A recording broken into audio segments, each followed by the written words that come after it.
부산의 한 정형외과에서 있었던 아주 황당한 일입니다. 어느 날부턴가 이 손가락에서 약간 통증이 느껴지는 그런 환자가 있었습니다. 병원을 찾아갔겠죠? 그런데 생전 처음 들어보는 방아쇠 수지 증후군이라는 진단을 받고 이거 수술을 해야 된대요. 그래서 수술까지 받습니다. 그런데 수술을 받고 나온 이 환자는 정말 황당하고 어처구니 없는 상황에 말문이 막히고 말았습니다. 손가락 아파서 병원 갔잖아요. 무슨 일이 있었던 겁니까?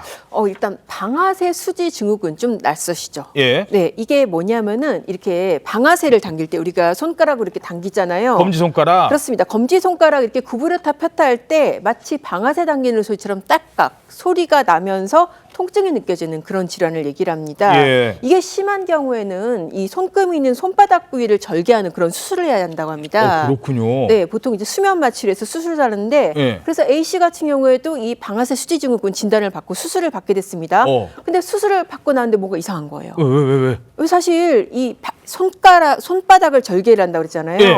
그런데 이 손가락이나 손바닥이 아니라 손목이 절개가 된 거예요. 에? 손목 절개해서 봉합한 그런 흔적을 발견을 한 겁니다. 아니, 이 손가락이 아파서 손바닥 이쪽을 절개를 해야 되는데 수술 받고 나오는데 손목이 절개예요? 이게 무슨 말입니까? 쉽게 말하게 되면 의사가 수술을 잘못한 것인데요. 손바닥 부위를 1cm만 절개를 해가지고 수술하는 것인데 그게 방아쇠 수지 이제 수술하는 것인데요. 이 의사가 손목 터널 증후군으로 잘못 인식한 거예요. 그래가지고 손목을 절개해서 수술했던 겁니다. 그런데 이 수술이 수면 마취를 하기 때문에 환자도 모르고 그냥 잠자고 있으니까 몰랐던 것이죠. 몰랐던 상황인데 의사를 믿고 수술에 들어갔는데 아팠던 방아쇠 수지 증후군은 수술이 되지도 않고 전혀 이상이 없던 손목 터널 증후군을 수술받기 때문에 환자 입장에서는 상당히 황당했던 것이죠. 아니, 수술실 들어갈 때 뭐 대충 들어가는 거 아니잖아요. 환자의 그 병명, 진단 다 갖고 들어가요. 서류. 아니, 그런데 어떻게 이런 일이 벌어져요? 네, 방열문에 따르면 수술실에 걸려있는 칠판에도 정확하게 방아쇠 수지 증후군이 적혀 있었고 환자 이름도 명확하게 표시되어 있었다고 하고요.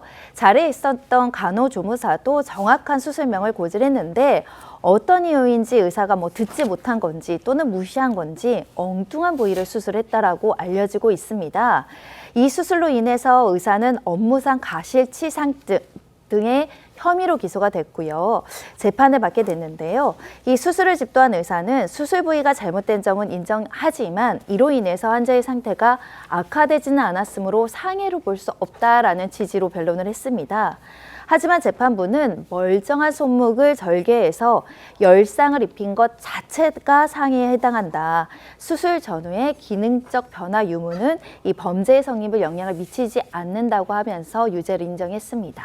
자, 그래서 수사에 들어갔습니다. 수사를 해봤더니 아니, 이 병원에서 이 수술 봉합을 한 사람은 의사가 아니었고 잘 봤더니 무슨 보험도 연계가 돼 있고 이게 이뿐만이 문제가 아니었다고요? 네, 이 해당 의사가 약 2년간 간호조무사에게 약 173회에 걸쳐서 수술 봉합을 시킨 겁니다. 즉 무면허 의료 행위를 하게끔 한 거죠. 간호조무사들이 수술을 한 거예요? 봉합을 하게 시킨 거예요. 그리고 해당 병원 이 방사선사와 공모를 해서 도수 치료를 하지 않고도 마치 내역에 도수 치료를 한 것처럼 가장을 해가지고 환자들이 실손보험금을 다 받도록 그렇게 유도를 한 겁니다. 그렇게 해서 잘못 지급된 보험금이 약 2억 6천여만 원에 달한다고 합니다. 이 의사는요, 의료법 위반뿐만 아니라 이 업무상 과실치상 등의 혐의로 결국 해당 의사에게는 징역 1년 6개월이 선고가 되었습니다.